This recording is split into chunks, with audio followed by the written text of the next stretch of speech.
22일 오후 5시 기준 부산의 코로나19 신규 확진자는 128번 환자의 학교에서 접촉한 3차 감염자와 해외 입국자 2명 등 모두 3명입니다. 부산방송기획보도 당선자에게 바란다에서는 삼선의 고지에 오른 하태경 당선인의 글로벌 교육특구 공약 점검과 교통, 해운대 신시가지 등 유권자들의 바람을 들어봤습니다. 지난해 국가기념일로 지정된 이후 부마 민주항쟁이 재조명되고 있는 가운데 올해는 시민의식을 높이기 위한 다양한 프로그램을 추진하고 있습니다. 부산 지역 시민환경단체는 기자회견을 열고 신규 관광자원 개발이라는 명목하에 부산시가 해상 케이블카 등의 사업을 추진하고 있다고 강도 높게 비판했습니다. 시청자 여러분 안녕하십니까? 헬로티비 뉴스 부산입니다. 22일 오후 5시 기준 부산의 코로나19 신규 확진자는 모두 3명입니다. 추가된 130번, 132번 확진자는 일본과 미국에서 입국한 뒤 확진 판정을 받았고 131번 확진자는 지난 19일 확진 판정을 받은 128번 확진자와 학교에서 접촉했던 사람입니다. 부산시는 추가 확진자들의 동선과 접촉자 현황을 파악하고 있는 상황인데요. 안병선 부산시 건강정책과장의 브리핑 들어보겠습니다. 오늘 신규 확진자는 3명이며 누계 132명입니다. 신규 확진자에 대한 간략한 보고를 드리겠습니다. 130번 확진자는 4월 20일 일본에서 입국하였고 부산역 선별진료소에서 검사를 받은 후 확진받았습니다. 131번 확진자는 128번 환자의 접촉자입니다.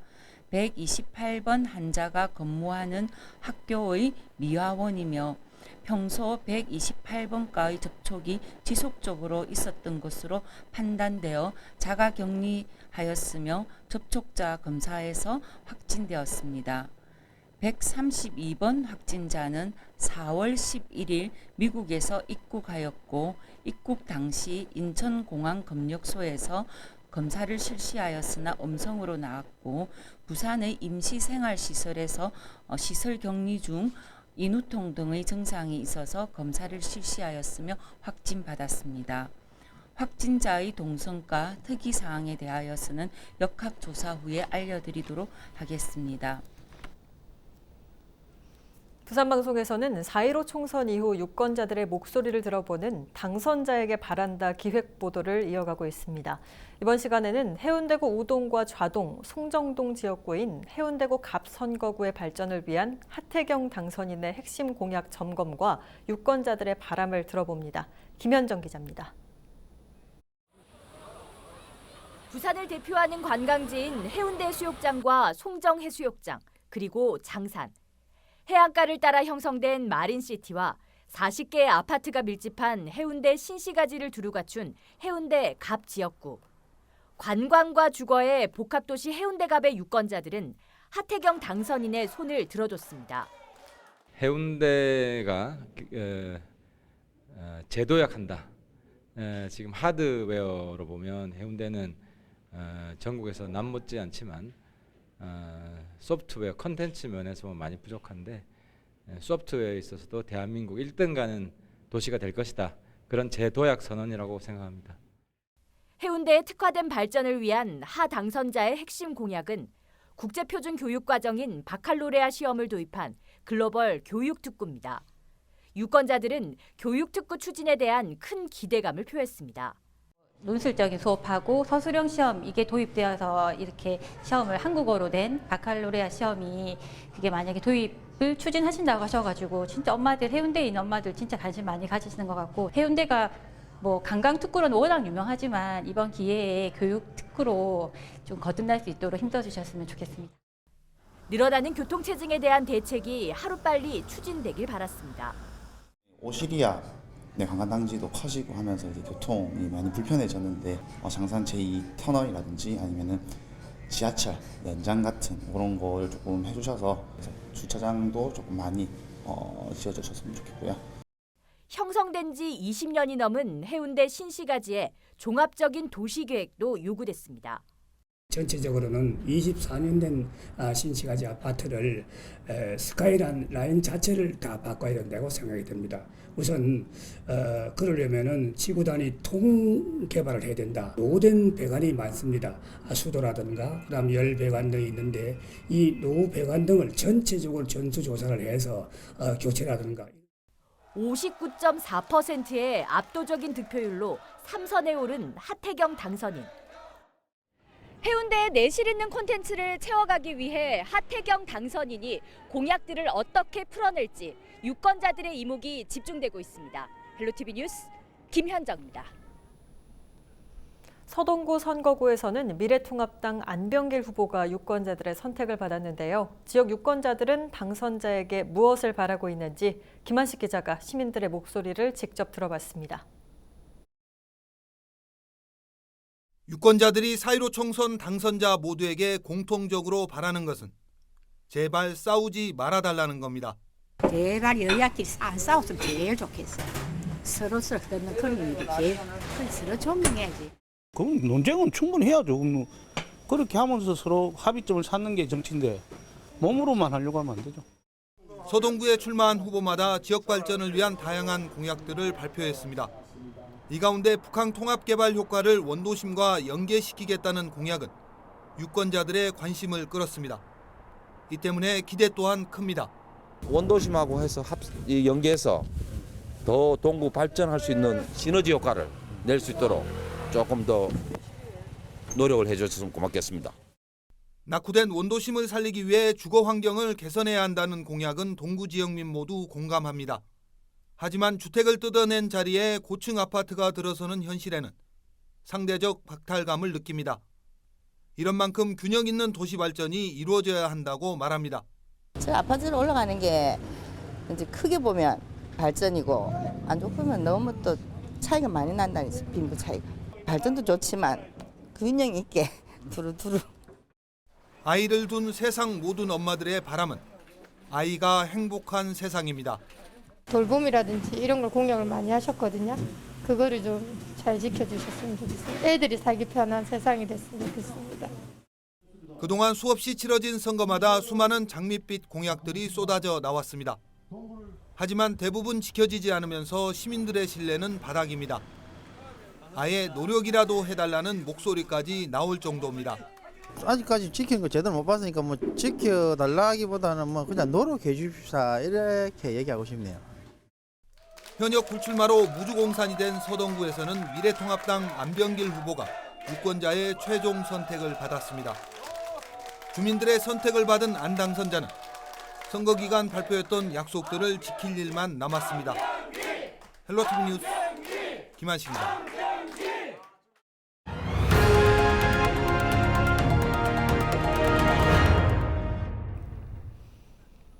4.19 민주혁명의 정신을 계승하고 5.18 광주 민주화운동의 도화선이 된 부마 민주항쟁은 다른 민주화운동에 비해선 부각되지 못했는데요.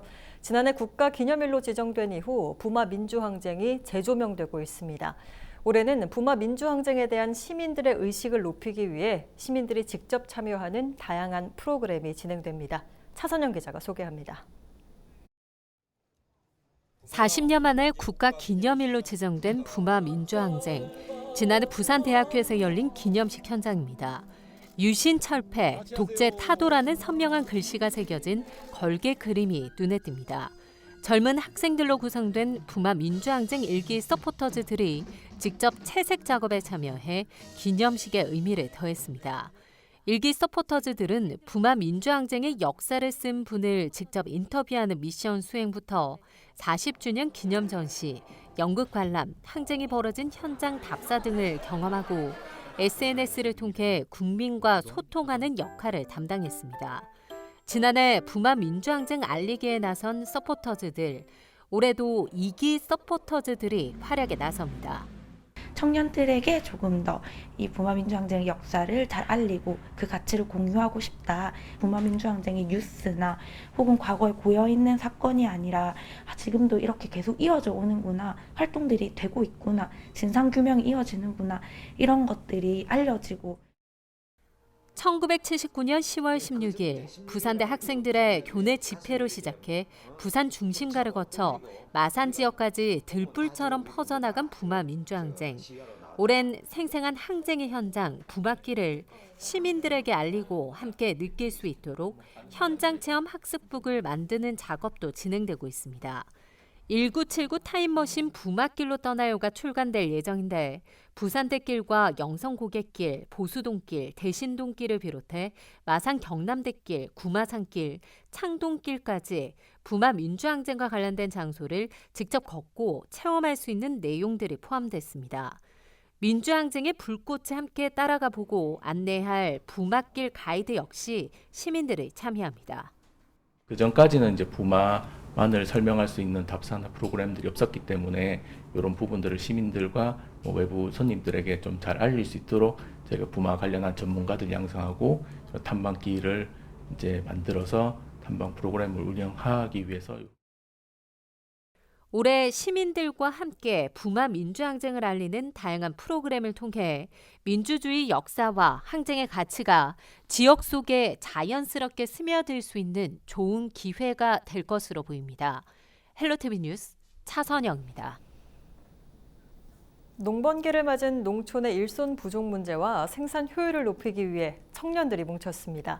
벼농사뿐만 아니라 원예까지 드론의 활용 범위가 넓어지면서 고령화된 농촌의 노동력 해결과 청년 일자리 창출에도 기대를 모으고 있습니다. 박재한 기자가 취재했습니다. 드론이 시설하우스 위를 가로지르며 액체를 뿌립니다. 녹말이 주성분인 친환경 차광 도포제입니다.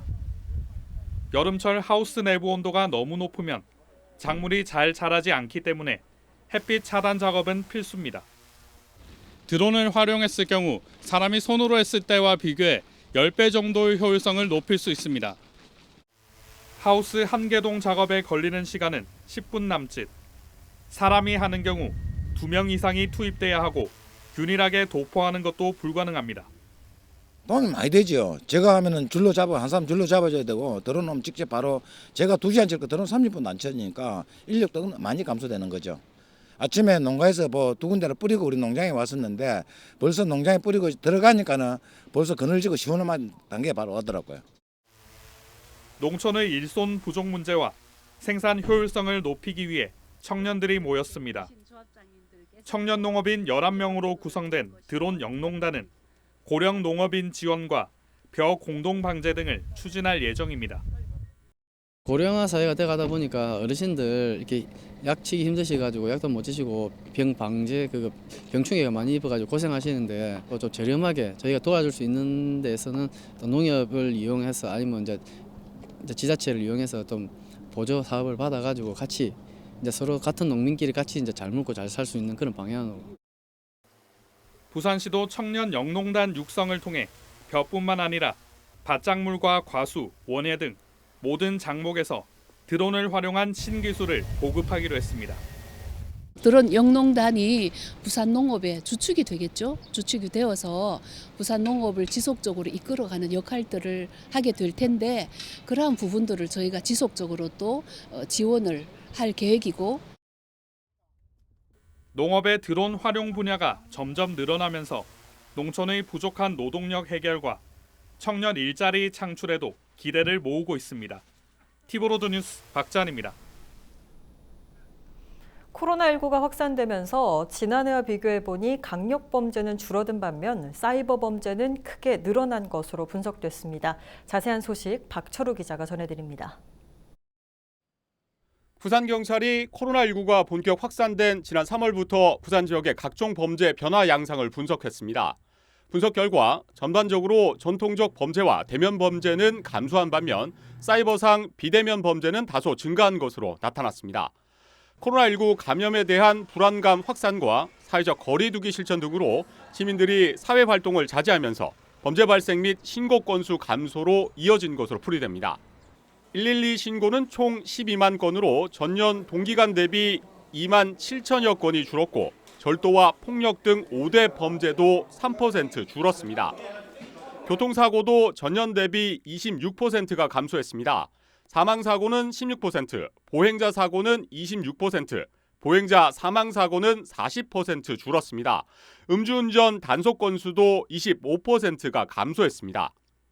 집회 신고는 총 353건이 신고돼 193건으로 줄었습니다. 여기에 계약 연기 등으로 청소년 범죄와 학교 폭력도 20% 넘게 감소했습니다. 하지만 비대면 범죄 유형인 인터넷 사기의 경우 2,800건으로 지난해 같은 기간에 비해 55%나 증가했습니다. 한편 경찰은 코로나19로 변화된 치안 환경에 맞는 활동을 계속해서 펼쳐 나갈 계획입니다. 경찰은 또 인터넷 사기 범죄에 대해 대응팀을 구성하는 한편 24시간 모니터링을 강화하기로 했습니다. 티브로드 뉴스 박철우입니다. 부산시민운동단체연대와 부산환경회의, 부산참여연대는 22일 부산시청 앞에서 해상 케이블카 반대 기자회견을 열었습니다. 시민환경단체는 부산시가 지난 8일 개최한 신규 관광자원 개발을 위한 기본계획 수립 및 타당성 조사 용역 착수 보고회에는 해운대 해상 케이블카와 영도 감지해변 짚라인 사업 등이 포함되어 있고 자문위원 15명 중 시민사회단체 관계위원은 1명뿐이었다고 밝혔습니다.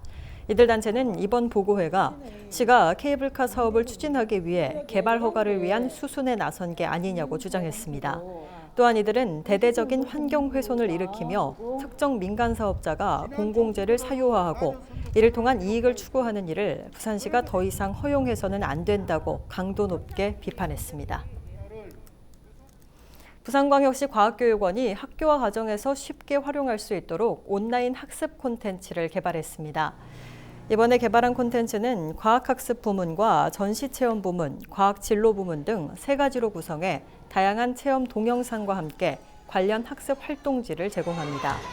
부산과학교육원은 온라인 창의 융합학습을 기반으로 한 미래형 수업 모델을 만들어 등교 개학 전까지 학생들의 자기주도적 과학 탐구 능력과 지식 습득을 지원할 계획이라고 밝혔습니다.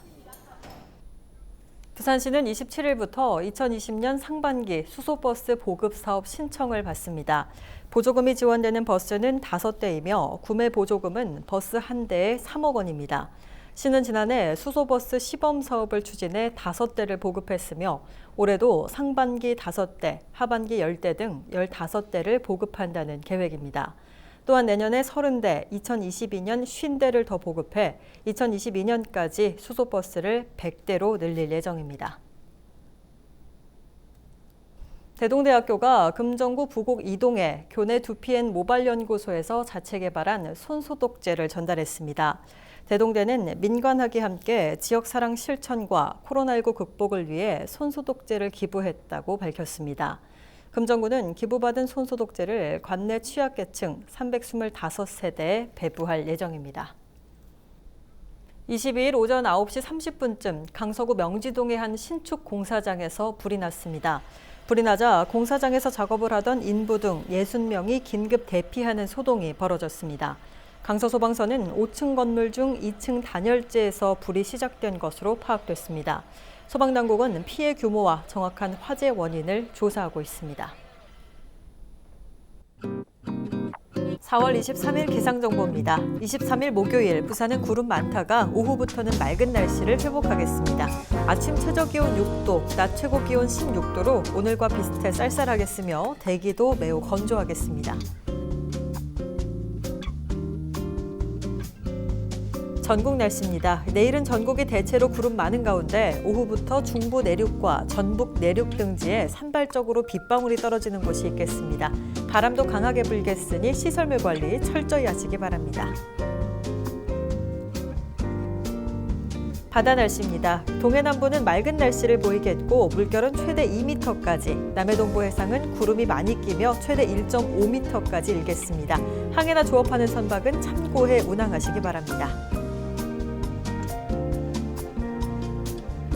주간 날씨입니다. 부산은 다음 주 초반까지 맑은 날씨가 이어지겠고 낮 기온은 토요일부터 18도 선까지 오르겠습니다. 하지만 낮과 밤의 기온차가 크게 벌어지겠습니다. 건강관리 유의하시기 바랍니다.